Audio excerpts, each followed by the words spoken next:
versículo 16. Vamos voltar lá para João 1, versículo 16. Porque todos nós temos recebido da sua plenitude e graça sobre graça.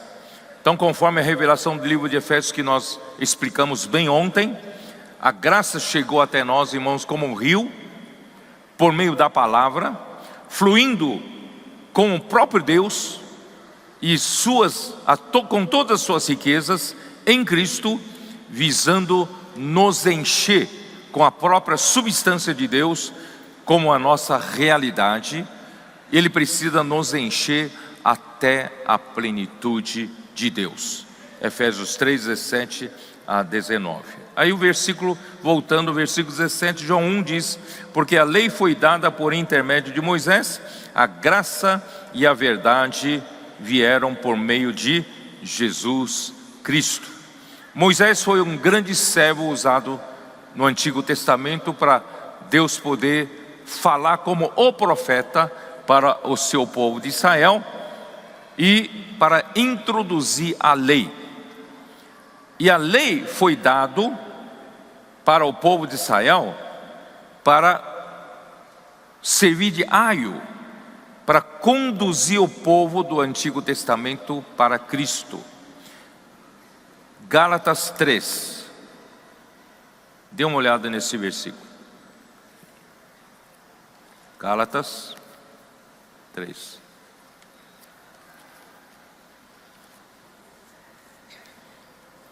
Versículo 23. Mas antes que viesse a fé, estávamos sob a tutela da lei, e nela encerrados, para essa lei que de futuro haveria de revelar-se, de maneira que a lei nos serviu de aio para nos conduzir a Cristo, a fim de que fôssemos justificados por fé. Então a lei veio por intermédio de Moisés, para que o povo de Israel, antes da vinda de Cristo, pudesse ser guardado por um aio, por um tutor. Então a lei guardou o povo de Israel antes de chegar à realidade, chegar a Cristo. Versículo 25. Mas tendo vindo a fé, já não permanecemos subordinados ao aio, pois todos vós sois filhos de Deus mediante a fé em Cristo Jesus. Quando chegou Jesus Cristo, nós podemos receber pela fé o próprio Filho de Deus, e que se torna a graça para nós, se torna a nossa vida, e nós nos tornamos filhos de Deus. Não é maravilhoso? Mas por que a lei não conseguiu fazer o que Cristo fez? Versículo 21, ainda Gálatas 3. É porventura a lei contrária às promessas de Deus? De modo nenhum. Porque se fosse promulgada uma lei que pudesse dar vida, a justiça, na verdade, seria procedente de lei. Então, a lei que veio por intermédio de Moisés, se pudesse dar dar vida ao homem, estaria resolvido. Então a nossa justiça seria procedente de lei, porque a lei conseguiu nos dar vida. Mas a lei não consegue dar vida ao homem. A lei no máximo nos guarda como a luz do primeiro dia. Mas nós precisamos da luz do quarto dia. Nós precisamos da vida. E Cristo veio, pela graça somos salvos, Ele nos deu vida, estando nós mortos em nossos delitos. Ele nos deu vida, e nos deu o poder de sermos chamados de filhos de Deus. Não é maravilhoso? Ó Senhor Jesus. Vamos seguindo, versículo 18, João 1,18. Ninguém jamais viu a Deus, o Deus unigênito que está no seio do Pai, é quem o revelou. Irmãos, realmente ninguém jamais viu a Deus, homem nenhum é capaz de vê-lo. Isso está em 1 Timóteo, capítulo 6. Confere. 6:16, como diz: Ele é o único que possui a imortalidade, que habita em luz inacessível, a quem homem algum jamais viu, nem é capaz de ver. A Ele honra e poder eterno. Amém. Irmãos, Deus é o único que possui a imortalidade. Ele é aquele que habita em luz inacessível. O homem nenhum é capaz de estar na velocidade da luz. Mesmo falando da luz física, irmãos, é impossível o homem estar na luz. E também, irmãos, nós não temos a capacidade de nos chegar até Deus, assim como o homem não consegue se chegar ao sol.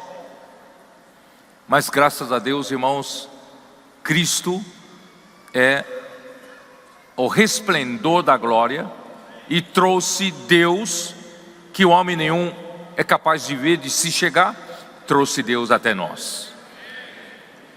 Ó Senhor Jesus. Por isso, irmãos, Isaías 57, eu vou seguindo os versículos para você ter certeza que tudo isso tem base bíblica, tá?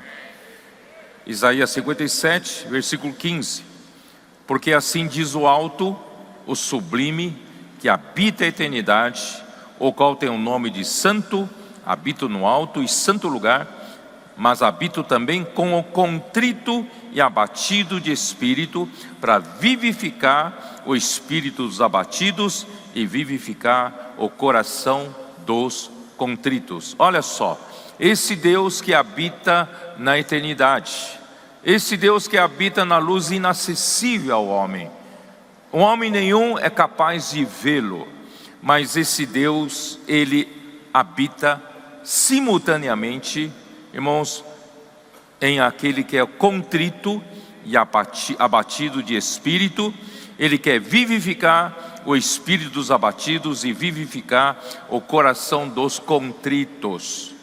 Por isso que o nosso Deus veio aqui na terra, na pessoa de Cristo, e João Batista teve que preparar o coração das pessoas para recebê-lo. Preparar como? Preparar o coração contrito, coração abatido, tirar do homem a arrogância, tirar do homem o que? Toda prepotência. Irmãos, o homem tem que se enxergar quem ele é. Tiago 1,17 eu também já li, né? E eu faço questão de mencionar aqui, tá? Vamos ler, vai, vamos ler. Tiago 1:17. Toda boa dádiva e todo dom perfeito são lá do alto, descendo do Pai das luzes, em quem não pode existir variação ou sombra de mudança, porque Ele é luz, Ele é a luz, Ele habita na luz inacessível e Ele é o Pai das luzes. E se você quer o melhor que Ele pode dar para o homem, está ali junto ao Pai das luzes, está lá no alto. E João, o Evangelho de João quer nos levar para o alto. E versículo 18 fala: pois segundo o seu poder Ele nos gerou pela palavra da verdade, para que fôssemos como que primícias das suas criaturas. Irmão, toda essa boa dádiva e todo esse dom perfeito está em Efésios capítulo 1, versículo 3, que nós lemos ontem. Bendito Deus e Pai, que nos tem abençoado com toda a sorte de bênção espiritual nos lugares nas regiões celestiais em Cristo. Essas são as boas, né? Como é que é? A boa dádiva e todo dom perfeito. E 2 Coríntios 4, já falamos sobre isso, mas por causa da sequência eu preciso ler. 2 Coríntios 4, versículo 4 diz assim: nos quais o Deus desse século cegou o entendimento dos incrédulos, para que lhes não resplandeça a luz do Evangelho da glória de Cristo, o qual é a imagem de Deus. Porque não nos pregamos a nós mesmos, mas a Cristo Jesus como Senhor, e a nós mesmos como vossos servos, por amor de Deus. Porque Deus que disse: das trevas resplandecerá a luz, Ele mesmo resplandeceu em nosso coração para a iluminação do conhecimento da glória de Deus na face de Cristo. Eu sei que vocês não estão entendendo nada.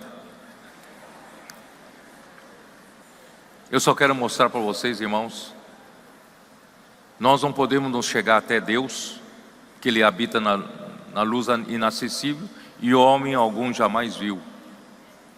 Mas, irmãos, esse Deus que é a própria glória, Ele quer trazer essa glória para você. Você não pode chegar até Ele, mas Ele pode chegar até você através de Cristo. Cristo é o resplendor da glória de Deus. Por que eu digo isso? Hebreus capítulo 1. Hebreus capítulo 1.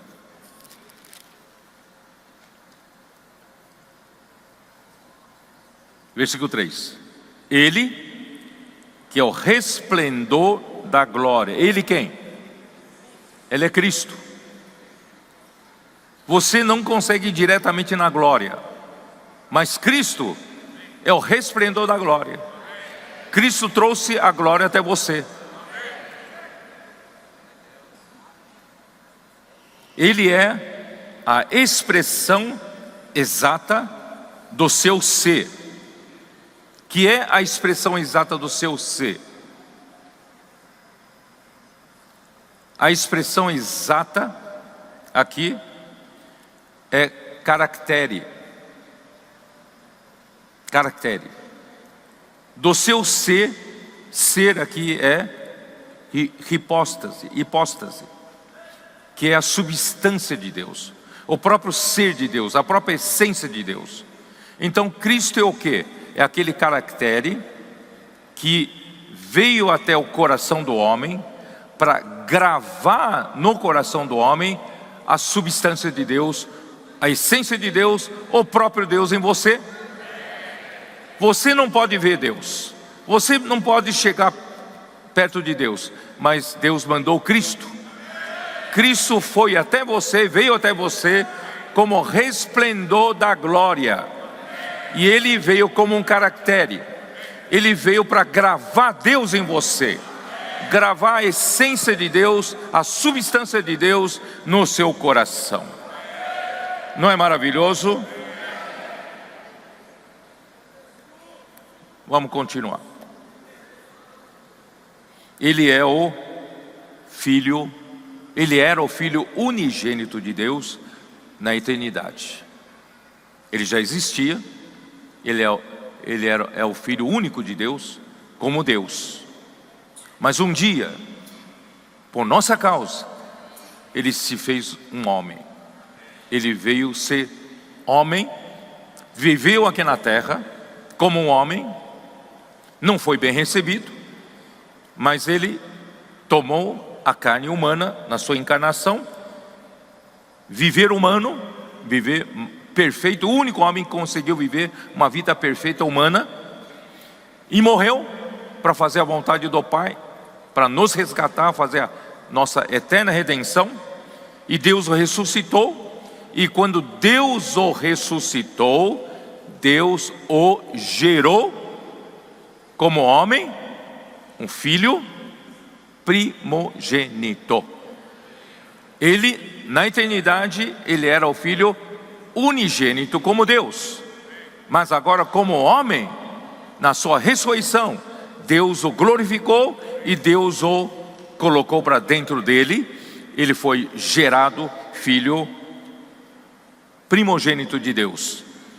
Isto está em Romanos capítulo 1, dê uma olhada, Romanos 1, 4. Esses versículos são importantes para você ter a base. Romanos 1, 4.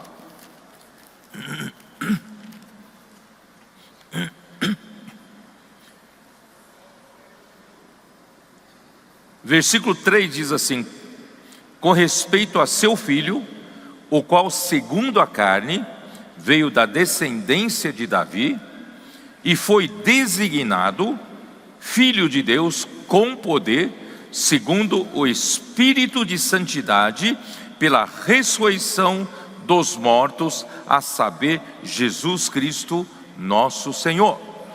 Então ele é filho de Deus. Jesus, homem, se tornou filho de Deus, foi designado com poder por Deus como filho, segundo o Espírito de santidade, pela ressurreição dos mortos, que é o nosso Senhor Jesus, né? Nosso Senhor. Atos 13, 33, vocês devem conhecer bem esse versículo, eu menciono sempre. Atos 13, 33, como diz: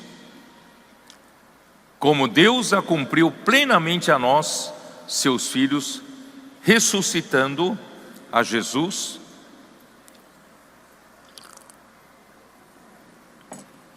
como também está escrito o Salmo 2: tu és meu filho, eu hoje te gerei. Hoje quando?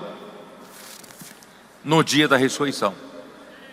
Tu és meu filho, eu hoje, quando eu te ressuscitei, eu te gerei um filho primogênito. Como homem, você se tornou meu filho primogênito, porque você vai introduzir os muitos filhos que serão gerados também para a glória.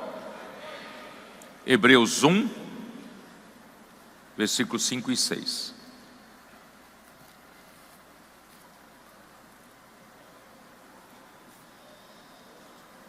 Pois a qual dos anjos jamais disse: tu és meu filho, eu hoje te gerei? E outra vez: eu lhe serei pai, e ele me será filho? E novamente, ao introduzir o primogênito no mundo, diz: e todos os anjos de Deus o adorem. Quer dizer, Jesus Cristo era o filho unigênito de Deus, do Pai, como Deus. Mas quando ele se fez homem, na ressurreição, ele foi designado pelo Pai, filho primogênito. Capítulo 2 de Hebreus, versículo 9 e 10, nós já lemos hoje.